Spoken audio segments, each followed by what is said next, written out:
Hey guys, Assalamu alaikum. Welcome to SL Ladyboss Kitchen. இன்றைக்கி நாங்கள் பார்க்க போகிறது குயிக்காக செய்யக்கூடிய நல்ல டேஸ்டான எக் நூடுல்ஸ் ரெசிபி. ஸோ வாங்க எப்படி செய்கிறேன்னு பார்ப்போம்.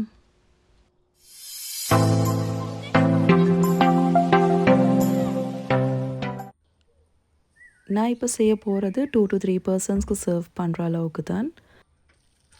ஸோ ஃபர்ஸ்ட் ஒரு பேனை ஹீட் பண்ணிவிட்டு அதில் 2 டேபிள் ஸ்பூன் ஆயில் ஆட் பண்ணிக்கொள்ளணும். ஆயில் ஹீட் ஆகி வர போக்கில் மீடியம் சைஸ் வெங்காயத்தை தின்னாக ஸ்லைஸ் பண்ணி சேர்த்துக்கோங்க. கூடவே 2 பல் வெள்ளைப்பூடு, கொஞ்சமாக கருவேப்பிலை, 1/2 டீஸ்பூன் கடுகு சேர்த்து ஃபியூ செகண்ட்ஸ்க்கு சாட்டே பண்ணிங்கன்னா போதும். வெங்காயம் மிச்சம் பதங்க தேவையில்லை. அண்ட் இப்போ இது கூட 2 முட்டை, 1 டீஸ்பூன் மிளகுத்தூள் அண்ட் 1 க்ரீன் சில்லி அதையும் சாப் பண்ணி சேர்த்துட்டு ஃபியூ மினிட்ஸ்க்கு சாட்டே பண்ணிக்கொள்ளணும். மீடியம் ஃப்ளேமில் வச்சு எக் ஸ்க்ரம்பிள் ஆகிற வரைக்கும் மிக்ஸ் பண்ணிகிட்டே இருங்க. அண்ட் இப்போ இது கூட நாங்கள் வெஜ்ஜீஸ் சேர்க்க போகிறோம். நான் இன்றைக்கி சேர்க்குறது கேரட் அண்ட் லீக்ஸ் தான். அண்ட் இப்போ இது கூட 1/2 டீஸ்பூன் துண்டு கொச்சிக்காய் அண்ட் 1/2 டீஸ்பூன் உப்பு அதையும் சேர்த்துட்டு நல்லா மிக்ஸ் பண்ணிக்கொள்ளணும்.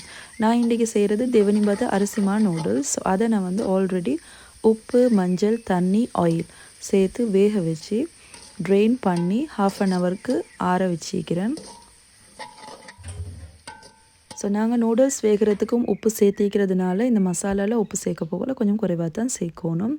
ஸோ நல்லா ஆறிக்கிற இந்த நூடுல்ஸ் இப்போ இது கூட சேர்த்துட்டு ஹை ஃப்ளேமில் வச்சு மிக்ஸ் பண்ணிக்கொள்ளணும். இது அரிசிமா நூடுல்ஸ்ன்றதால நல்லா கொதிக்கிற தண்ணியில் ஜஸ்ட் 2 to 3 மினிட்ஸ்க்கு மட்டும் மூடி போட்டு வச்சுட்டு வடிகட்டி எடுத்திங்கன்றாவே அது குக்காகி வந்துடும். அவ்வளவுதான், நல்ல டேஸ்டான வெரி சிம்பிளான எக் நூடுல்ஸ் ரெசிபி ரெடி.